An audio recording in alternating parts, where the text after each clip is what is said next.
Anak laki-laki ini memungut sebuah sendok. Setelah membersihkan dengan tangannya, dan memasukkan ke mulutnya. Tapi di sendok itu tidak ada apa-apa. Ternyata dia melihat seorang pria yang sedang minum kopi. Pria ini juga melihatnya, lalu menggunakan sendok mengaduk kopinya. Anak kecil ini pun mengikuti gerakannya. Anak laki-laki berpakaian kotor ini sebenarnya mengalami masalah apa? Saroo terlahir di keluarga miskin. Ayahnya sudah lama meninggal. Mamanya sendirian menghidupi 3 anak. Ayahnya sangat mengerti banyak hal. Bersama mamanya bertanggung jawab menghidupi keluarga.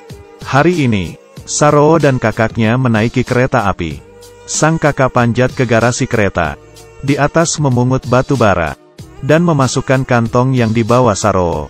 Ternyata mereka mencuri batu bara. Lalu mereka membawa hasil curian ke pasar dan menukarnya dengan susu. Saat itu Saroo mengatakan dia ingin memakan makanan itu. Kakak berkata, tunggu, aku sudah punya uang ya, aku baru belikan. Saroo berkata, tunggu, kita sudah punya uang, kita beli tokonya. Setelah menukar susu, kedua orang pulang ke rumah dengan senang. Keesokannya, kakak bersiap untuk pergi kerja. Saroo ingin ikut. Kakak berkata, kamu terlalu kecil, tidak bisa melakukan apa-apa. Saroo memukul pelan dadanya dan berkata, aku bisa. Kemudian mengangkat sebuah kursi, lalu membawa sepeda. Kakak melihatnya yang bersikeras. Akhirnya pun pergi bersamanya. Keduanya menuju ke stasiun kereta api. Lalu berangkat naik kereta api. Saat sampai di tempat, Saroo karena terlalu ngantuk, dia ketiduran. Kakak meletaknya di sebuah kursi panjang untuk tidur. Dan berkata, tunggu, dia kembali ya. Tidak tahu sudah lewat berapa lama. Saroo akhirnya bangun. Dan melihat kakaknya tidak ada di sampingnya. Dia mencari di sekelilingnya. Tapi di stasiun itu hanya ada dia sendiri. Dalam kebingungan, dia naik kereta api. Ternyata dia ketiduran lagi. Di saat dia bangun, kereta api sudah berjalan sangat lama. Dia ketakutan, mendorong pintu dengan sepenuh tenaga. Tapi dalam kereta kosong, pintu sudah dikunci. Dia berteriak sekeras-kerasnya. Tapi suara kereta api lebih besar. Sehingga suaranya tidak terdengar. Saroo menemukan di dalam kereta ada biji apel.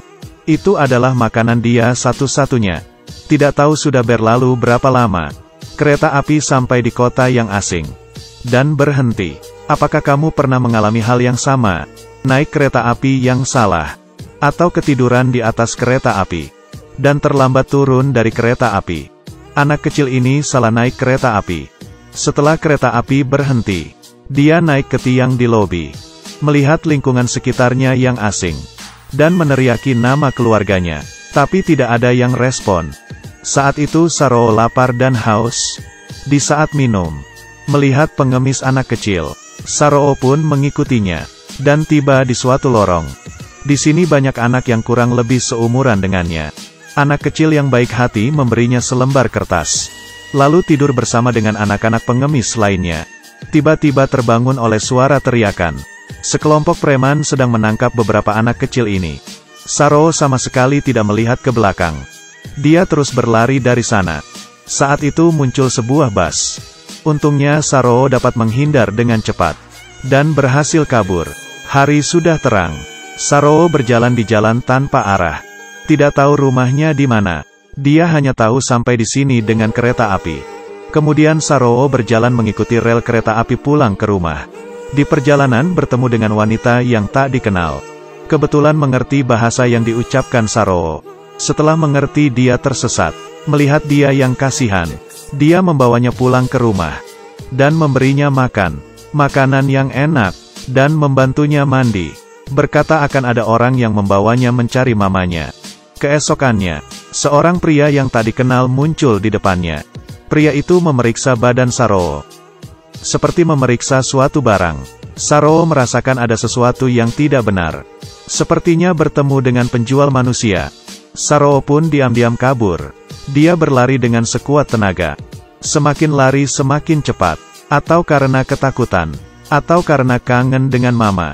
Melewati kaburan kali ini, dia sudah sendirian selama 2 bulan. Menjadi seorang pengemis. Tiap hari memungut sampah untuk hidup. Hari ini, Saroo menemukan sebuah sendok di tanah. Lalu membawanya ke bawah jembatan. Saroo duduk di lantai. dan mengeluarkan sendok dari kantong. Tatapannya melihat ke depan, melihat seorang pria di seberang yang sedang minum kopi. Pria itu menggunakan sendok dan meminum kopinya. Saroo mengambil sendok dan meniru gerakannya. Pria yang menyadarinya pun tertawa. Kemudian pria itu menggunakan sendoknya mengaduk kopi. Saroo pun juga menirunya. Tiba-tiba ekspresi pria itu berubah aneh. Saroo mengantarkan titik balik dalam hidupnya. Pria yang baik hati itu membawanya ke kantor polisi. Tapi Saroo terlalu kecil, tidak bisa memberikan informasi yang berguna. Sama sekali tidak bisa membantunya mencari keluarganya. Hanya bisa mengantarnya ke rumah panti asuhan. Di sini dibandingkan kehidupan pengemis sudah jauh lebih baik. Tapi dia kehilangan kebebasan. Suatu hari, pemilik panti asuhan menemui Saroo. Mengatakan setelah informasinya disebarkan, tidak menerima kabar apapun, dan memperkenalkan Saroo orang yang akan mengadopsinya. Ini adalah pasangan suami istri dari Australia.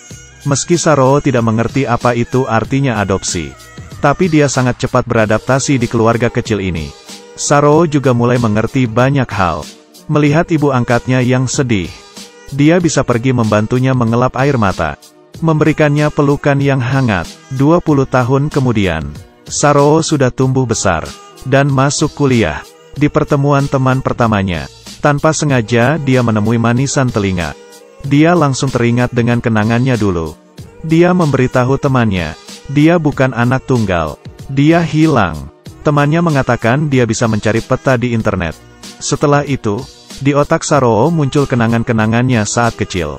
Melewati beberapa pencarian, dia menemui suatu tempat yang mirip dengan di pikirannya.